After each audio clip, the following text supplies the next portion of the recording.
Pernah dengar tentang Habib Umar bin Hafiz? Beliau merupakan ulama asal Yaman dan tumbuh di keluarga kalangan ulama. Beberapa waktu lalu, Habib Umar bin Hafiz sempat mengisi kegiatan keagamaan di sejumlah wilayah Indonesia, salah satunya Masjid Istiqlal Jakarta dan Masjid Nasional Al-Akbar Surabaya. Habib Umar bin Hafiz disebut sebagai tokoh muslim paling berpengaruh di dunia dengan peringkat yang terus melonjak.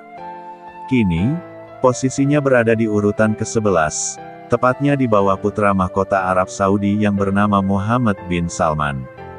Lantas, seperti apa sosok Habib Umar bin Hafiz? Berikut profilnya yang dirangkum dari berbagai sumber. Habib Umar bin Salim bin Hafiz lahir di Tarim, Hadramaut, Yaman pada tanggal 27 Mei tahun 1963. Ayahnya adalah Muhammad bin Salim bin Hafiz bin Saik Abu Bakar bin Salim, seorang ulama sekaligus intelektual. Kedua kakeknya adalah Al-Habib Salim bin Hafiz dan Al-Habib Hafiz bin Abdullah, merupakan intelektual Islam dan paling dihormati pada masanya. Sejak kecil, Habib Umar bin Hafiz banyak mendalami ilmu agama, mulai dari hadits, fikih, tauhid, dan semacamnya. Selain itu, ia juga mempelajari pengetahuan dari sang ayah dan beberapa tokoh muslim lainnya. Yang lebih menariknya, Habib Umar bin Hafiz mulai berdakwah di usia muda, yaitu 15 tahun. Dirinya sempat pindah ke kota Al-Baida, di sana ia mempelajari ilmu agama, mengajar, serta membuat forum kajian. Habib Umar bin Hafiz juga menjadi pengasuh pesantren Darul Mustafa di tempat kelahirannya. Ia merupakan tokoh ulama Sunni bermazhab Syafi'i.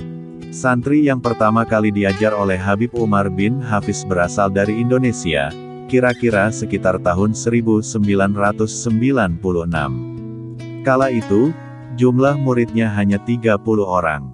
Karenanya, Habib Umar bin Hafiz sering tampil di berbagai acara keagamaan Indonesia.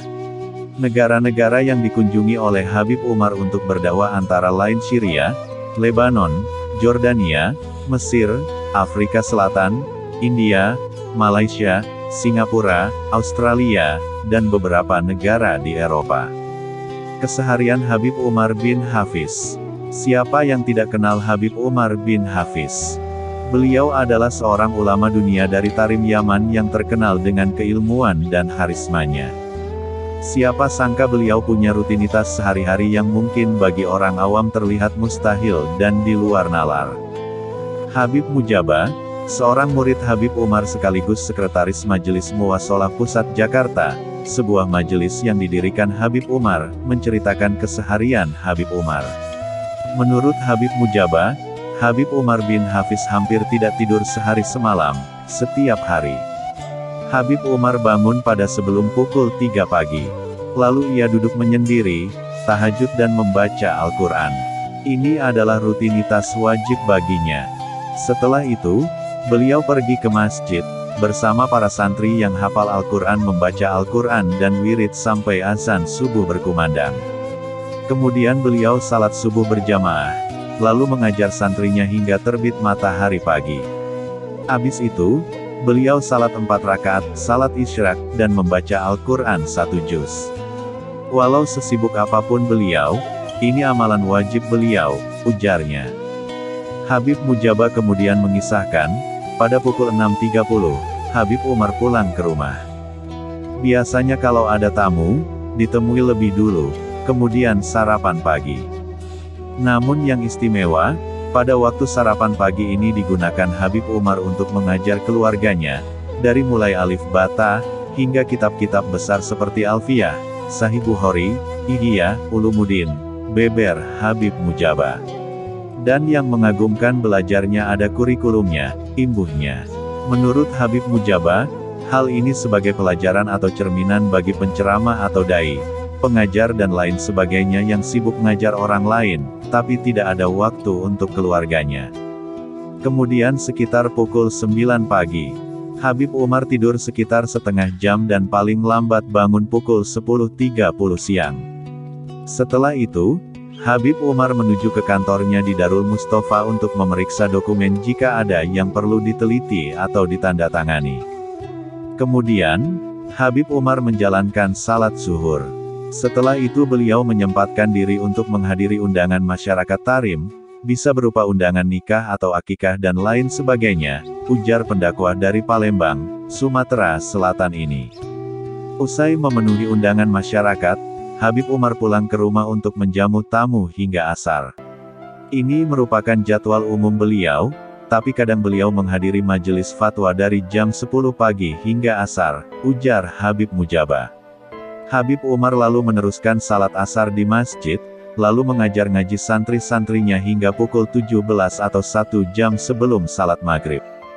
Pada waktu sebelum maghrib ini, biasanya beliau membuka kembali rumahnya untuk menerima tamu. Kalau ada jenazah atau orang yang meninggal, maka beliau menghadirinya. Ini cukup sering dilakukan beliau, meskipun beliau nggak kenal siapa jenazah itu, ujarnya. Habib Mujaba meneruskan, usai takziah, Habib Umar pulang ke rumah dan persiapan salat maghrib, lalu pergi ke masjid untuk salat maghrib berjamaah. Habis itu beliau ngaji baca Al-Quran bersama santrinya yang hafal Al-Quran. Kadang beliau punya jadwal pengajian di luar. Setelah itu, beliau salat isya berjamaah, lanjut Habib Mujaba. Baca juga Habib Umar bin Hafiz soal hukum ucapan selamat Natal setelah salat isya berjamaah. Biasanya Habib Umar punya jadwal umum atau untuk masyarakat umum. Seperti Maulid, pengajian sana dan pengajian sini hingga pukul 21, ungkap Habib Mujaba. Selanjutnya, Habib Umar menemui tamu lagi hingga pukul 24. Bahkan, dulu sebelum dibatasi oleh anak-anaknya, bisa sampai pukul 1 dini hari. Nah, mungkin kalian bertanya tidur beliau kapan? Dan gak capekkah? Capek dalam berdakwah bagi beliau itu lezat sekali, ungkap Habib Mujaba mendengar kisah Habib Umar dari Habib Mujaba itu. Deddy Corbuzier sampai terheran-heran dan menganggapnya sebagai mukjizat. Kemudian Habib Hussein Jafar yang juga menjadi bintang tamu episode itu, menimpalinya dengan berkata bahwa itu adalah karamah. Dalam podcast tersebut, Habib Hussein Jafar juga menyatakan bahwa ada seorang filsuf bernama Heidegger. Filsuf ini mengatakan seorang beruntung ialah yang waktunya otentik. Otentik artinya dia punya kendali atas waktu dan bukan waktu yang mengendalikannya, ujar Habib Jafar. Sebagai orang awam kita bisa memetik pelajaran dalam kisah ini. Mungkin kita ingin meniru Habib Umar 100% seperti itu. Kalau itu kita lakukan, kita biasa kena tipes, kata Habib Jafar. Habib Jafar pun mengutip ayat Al-Quran. Itaqullaha mastata'tum. Bertakwalah semampumu, ujarnya.